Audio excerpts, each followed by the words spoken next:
In this demonstration, we'll take a look at how to configure a firewall filter within the Junos OS. Now, the first thing that I want to do before I get started with the actual filters is to create a couple objects that I'm going to reference when I configure my filters. So the first object I want to create is what we call an address book, and an address book contains a list of addresses that you want to work with. So I'm going to go into my configuration here. I'm going to use the Edit Security Zones, and I'm going to specify that I want to modify the security zone. Now I'm going to hit the question mark here, and the first thing that I want you to notice is that I do have two zones that I created, one called internal and the other one called internet. Right?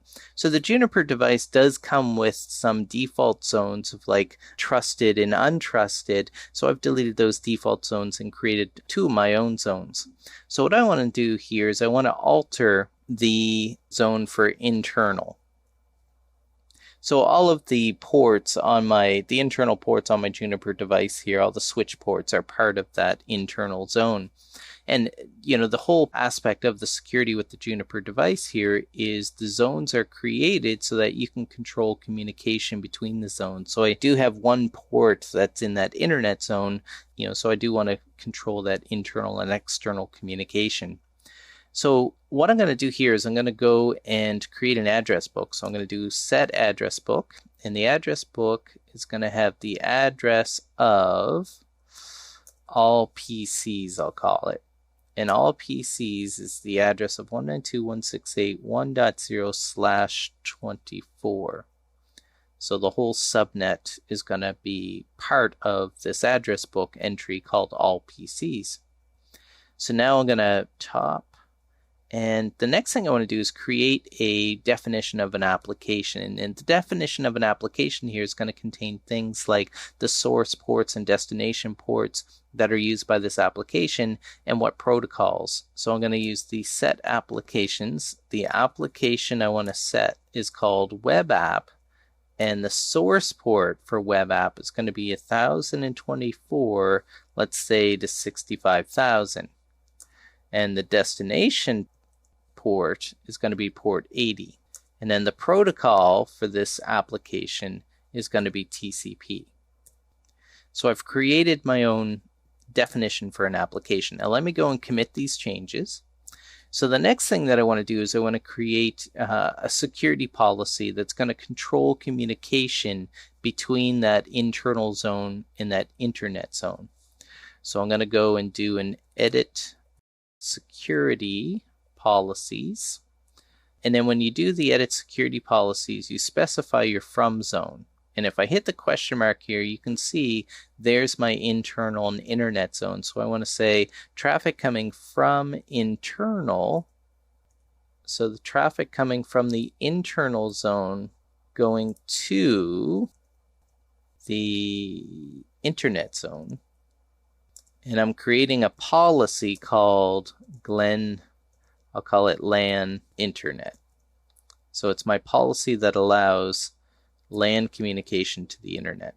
So I hit enter, and you can see here I'm inside the policy, and now what I want to do is I want to create my different rules to identify the type of traffic that is allowed in. So that's kind of where I'm going to leave it at this demonstration.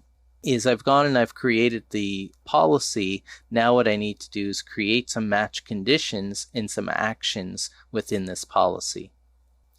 To continue on with this security policy, the next thing that I want to do is create a match condition. So I'm going to use the set match command and then question mark. And you can see here that I can match on things like the source address of the packet, the destination address of the packet. We can apply groups as well, or I can put a condition on the application. So let's say I want to put a match condition in place where I'm checking the source address, and I'm going to check to see if the source address is my address book, which is all PCs. So if I use the question mark there, you can see my all PCs entry in the address book. And then I'm going to set another match condition on the destination. And I'm going to check to see if the destination is any address. So if I use the question mark here, I should show you that we do have any as a kind of a keyword for any IP4 or IP6 address. So if I have any source address or any packet coming from one of my systems inside the LAN headed to any other address, then what I want to do is I want to allow that through. But the other thing that I want to show you here is I can use the application. So I created an application called web app up top here, and you can see my application definition.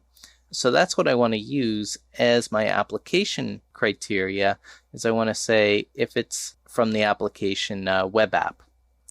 So those are my match conditions. Now I want to specify my actions. So I'm going to say set then, and we have different actions here. If I use the question mark, we do have a permit to allow the packet through, right? We can do a deny, which does a kind of a silent reject of the packet, so it doesn't send any kind of response back. Or we can do a reject, which drops the packet, but also sends a TCP reset flag back to the sender. So I'm going to go and say I want to set this to a permit, let's say.